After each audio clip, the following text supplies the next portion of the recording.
This is a Monty moment. I'm Johnny Montalbano. Let me start this moment off by asking a very simple question to you guys. How many of you picked Arizona and Texas to meet in this year's Fall Classic?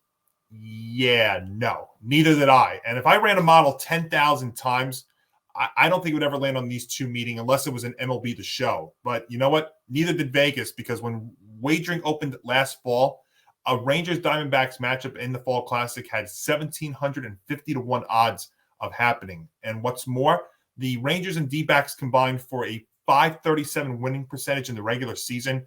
It's the lowest winning percentage or points percentage by the teams reaching the finals in the four major sports since the 1991 Stanley Cup Finals between the Penguins and the North Stars. Meanwhile, on the other side, Dusty Baker fell to 0-4 in Game 7s, the most losses by any manager all time. And the Phillies, playing in their first Game 7 in franchise history, continued the terrible trend that the city of Philadelphia has in what is widely known as the two most exciting words in sports.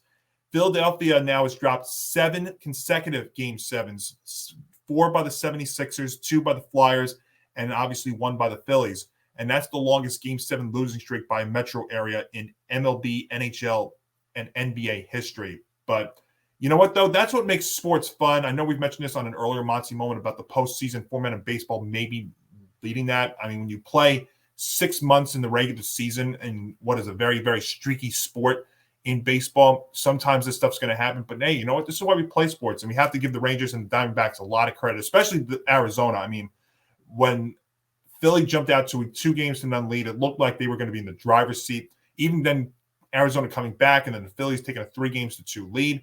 But unbelievable job there by Torey Lovullo's squad to get to the Fall Classic. And, you know, this is really a matchup of experience against youth. And I say that because, you know, you have Bruce Bochy on the side for the managing the Rangers, and you got Torey Lovullo for the Diamondbacks. But let's get to this matchup. And, you know, why try to predict this series when we and everyone else has been so wrong about the MLB postseason so far? Well, that's because that's what we do. So that's what we're going to do. You know, Major League Baseball, this is the third all wild card meeting, a Grand Canyon versus Lone Star finale of second-place teams playing in air-conditioned ballparks under retractable roofs. So you could say this is potentially the first all-indoor Fall Classic. And these two teams also, they're just 2 years removed from last-place finishes and 100-loss seasons. Arizona, 6th seed, Texas, a number 5. So diving into this matchup, the first question I have about this series is, does experience matter? You know, Bruce Bochy's in his 26th year as big league manager. He joined the Rangers last October. He's going for his 4th title, which would tie Walter Alston and Joe Torre for the fourth most behind Joe McCarthy and Casey Stengel and Connie Mack, and all the prior managers with 3 or more wins of World Series championships are in the Hall of Fame. And on the Rangers side, when you look at this Rangers team, to me, it all starts with Adolis Garcia. The Sluggers had a postseason for the ages here, picking up 15 RBIs in the ALCS alone, which is a postseason record. Garcia has 20 RBIs entering this World Series, which is putting him just one shy of the MLB record for a player in the playoffs. But it starts with him, but it's more than just him. You've got Corey Seager, and if Marcus Semien gets hot, then look out. This Texas lineup will punish mistakes. But we said the same thing about the Phillies lineup, and Arizona cooled them off in the last 2 games. You know, their big 4 guys, you know, like Harper, Castellanos, and Schwarber, and Turner went 1 for 28 in Game 6 and 7 combined. And you look at this Arizona team. To me, you know, we talk about Corbin Carroll on the offense. You talk about Ketel Marte, but I look at their pitching staff as a big reason why. You know, they entered this World Series with a team ERA of 3.34 in the postseason. They've also, you know, they're allowing hitters to hit just 237 in the postseason. And it's that old philosophy, great pitching stops great hitting. We saw that with Arizona. Now, can they do that for a second consecutive series?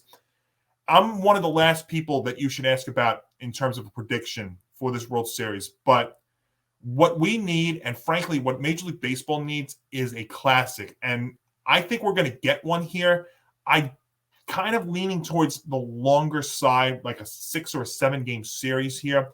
And I look at this, and this series looks kind of similar from the Arizona side, because you look at it again, you're going up against a very good offensive team, which is what Arizona went up against with Philadelphia, and they cooled them down in the most important spots. Can they do that again, though, is the million-dollar question, and it's the championship question. But I think it's very hard to duplicate what Arizona is doing in 2 consecutive 7-game series.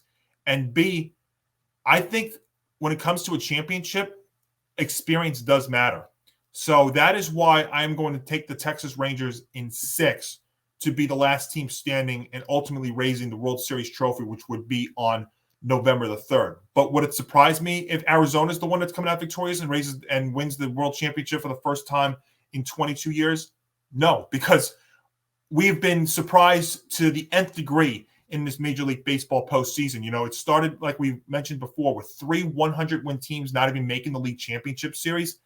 And I just wouldn't be surprised if Arizona, I think the one thing that and this kind of sounds like, something I said before, the thing that would ultimately surprise me at the end of the day is if this is a quick series. I don't see it like that because I think Arizona is eventually going to get one.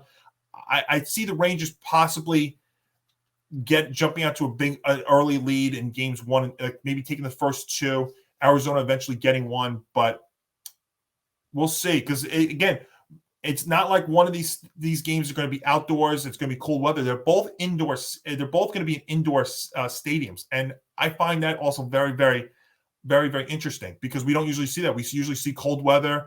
What is that going to mean for the pitchers? It's all going to be something we really haven't experienced before. So we'll find out. I think you and I are going to be as surprised as anybody. We've been surprised how many times in this baseball season, and I guess it's only appropriate that maybe we get it one more time. But my ultimate prediction here, I'm going to take the Rangers in 6. I think that Bruce Bochy is going to get his 4th title. I do think experience does matter. Now, as far as an MVP, I mean, the clear favorite would probably be Adolis Garcia, just because of the postseason. But I wouldn't be surprised if it's Corey Seager, too, because he had an unbelievable regular season. The pitching staff, the Rangers pitching staff is still a kind of suspect, but I know Montgomery's been great. Scherzer is always a wild card in all this. I know Arizona's pitching's been great, like I mentioned. But, again, to try and do it 2 straight times, I just don't know. So that's why we're going to go with the Rangers in 6. But hopefully what we do get is a classic. And again, baseball needs that, I think, in the worst way. So we'll find out as the World Series gets going this weekend, and we'll ultimately end with a championship by the end of next week. For more, like us on Facebook and Twitter at GameOnETV. You can follow me on Twitter at Montalbano NY, as well as on Instagram. Also, check us out on our website at etbpodcast.com, where you can get great baseball blogs from my colleague Hank and Dichter, who does host Hitting for the Cycle. You can check that out every Friday here on the Empty the Bench Podcast Network. You get so much more on there besides baseball. You get football and multiple different ways and all your different kinds of sports on there.